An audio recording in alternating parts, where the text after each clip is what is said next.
You ever feel just completely stuck? Like you're limited by your job, your relationships, maybe just your own circumstances. Well, what if those walls you keep hitting aren't actually real? What if they're just stories you're telling yourself? That's what we're going to dig into today with The Art of Possibility by Rosamund and Benjamin Zander.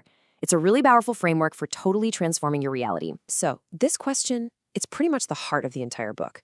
But listen, it's not just some clever phrase. It's like a diagnostic tool. See, the Xanders say our entire reality is built on these hidden assumptions we don't even know we're making.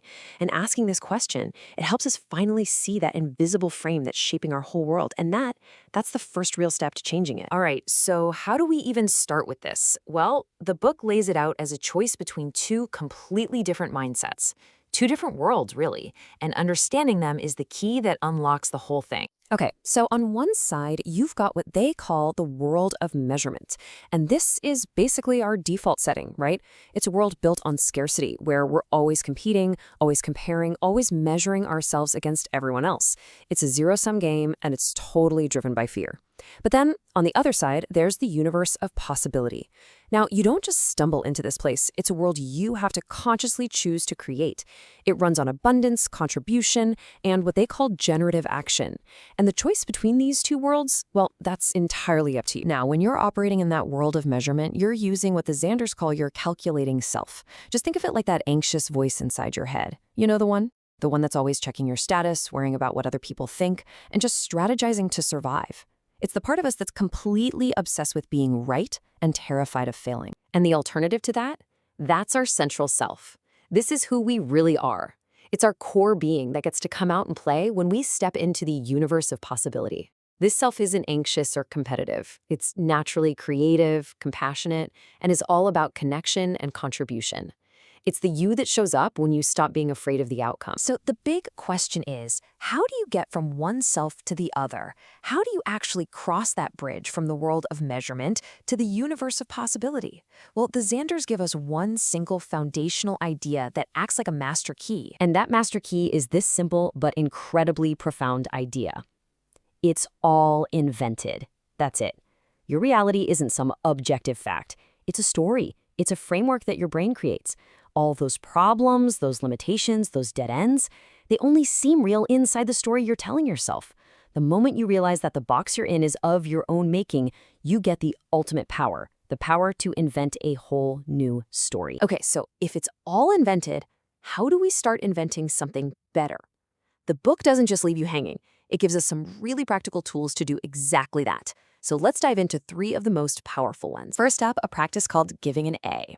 Benjamin Zander, remember, he's a world-famous conductor, was getting really frustrated by how anxious his music students were.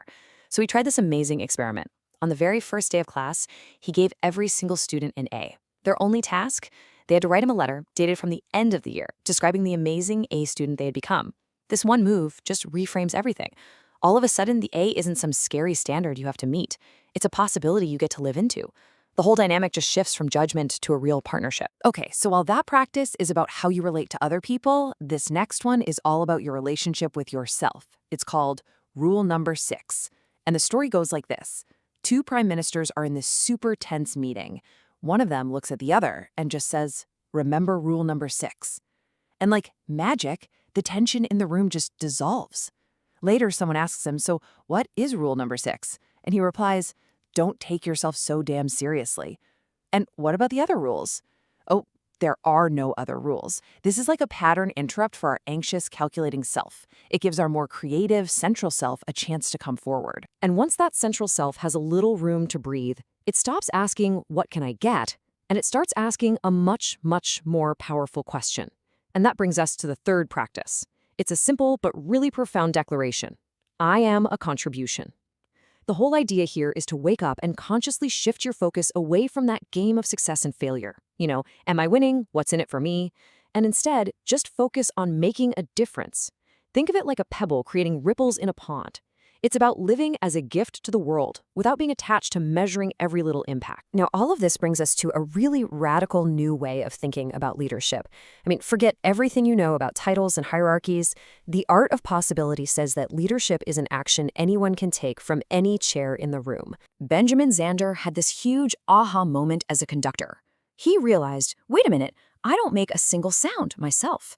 He saw that his real power, his true power, came from awakening the potential in his musicians.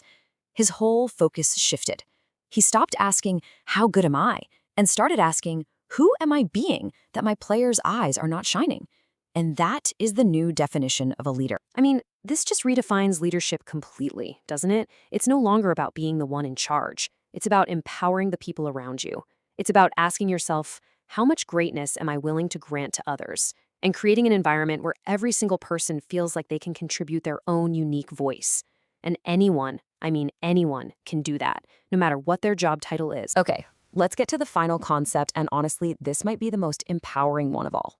It's a practice for taking complete and total responsibility for your experience of life. So let's think about life like it's a chessboard.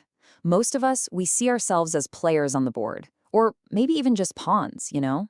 We feel like we're being moved around by all these external forces. Our boss, the economy, our circumstances. We feel like victims of the game. But the practice of being the board invites this really radical shift. It asks, what if you weren't a piece on the board, but the board itself? See, the board is the context for the entire game. It's not a victim of what happens. It's responsible for the whole framework. Now, this isn't about blaming yourself. It's about reclaiming your power. And so we end right back where we began, with a question. If you can accept that your reality is a story, a framework, an invention, and if you can accept that you are the one who invents it, then really, there's only one question left to ask. What are you going to invent next?